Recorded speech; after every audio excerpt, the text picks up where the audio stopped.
and Muslims, and it was in sense of regards of parties like WikiLeaks and I guess Bradley Manning as well. For general citizens, it gives hope and it makes us look into the future as into make the right decisions into which governments to choose.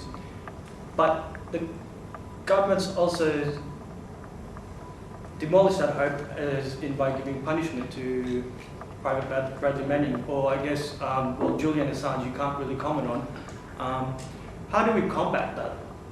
How do we actually find out the truth when governments are trying, especially so hard, especially after 9/11, one, to increase security on, I guess, the general citizen, and to hide a lot of, I guess, to them sensitive information, but to the taxpayer it is important information. So how do we combat that situation?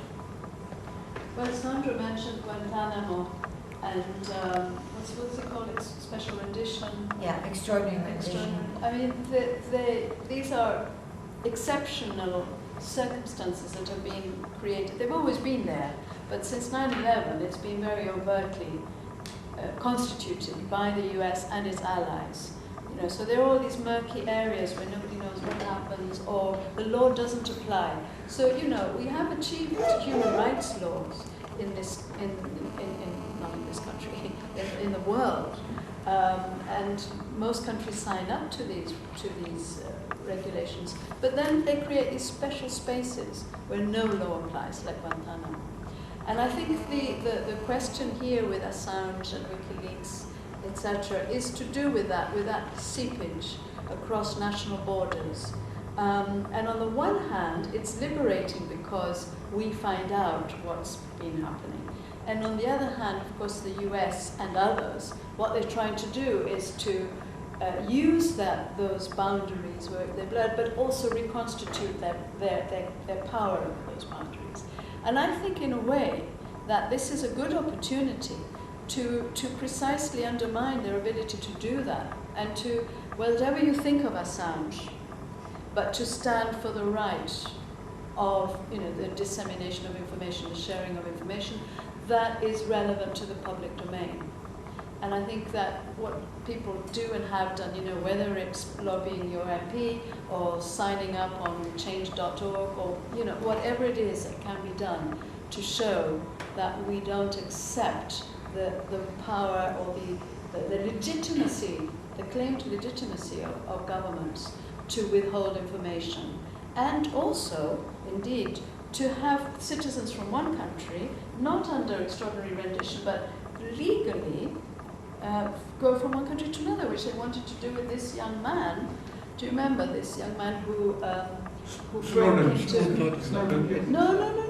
There was a young British man who suffered from Asperger's, and he managed to hack, exactly, and they wanted to extradite him. And I have to say, for whatever reason, May did stand by them. So, you know, these are the little but really important battles that I think we have to carry out. I think this is an opportunity. It's infuriating to see it, but I think we can, and this is where we fight our own governments as well. I think the balance of the power has gone after the bipolar world has become a unipolar world, that America has started dictating.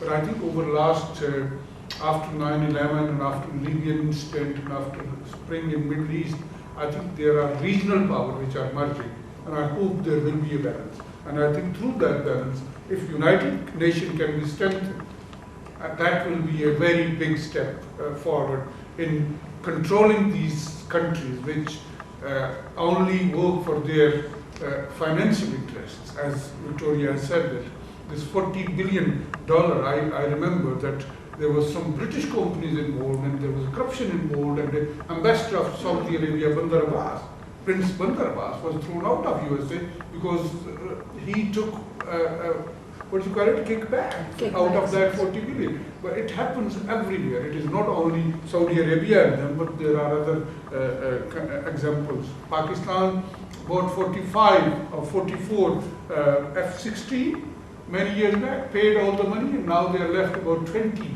because the money is drying up because of the kickbacks. The number is reducing. We paid for 44, but now they are saying only 28 can be delivered if they are delivered at any stage. Thank you very much. I think everybody has a wonderful event. And Victoria, can we request that you circulate your paper, which was wonderful. It was very informative. It was historic, especially for everybody who is not here and would like to read this. That is first thing. Thank you very much, everybody, for coming in, and hope to see you soon in another event on 20th. Yes, I'm wishing it. And Wilson Green, yes, you will get the email and details of it, but you're most welcome. It is a beautiful book, I can tell you, and it is written very well. I actually read it, and I got it signed by you in Kensington Town. Oh, the first book, before even published. So let's meet you on 20th of September in Wilson Green, in your area, your neighbor. So at least there are some people. You good? At least there are some people. I missed her in Reading when she went for book signing there. Thank you very much. Once Once again. We can talk to her now. See her on 20th.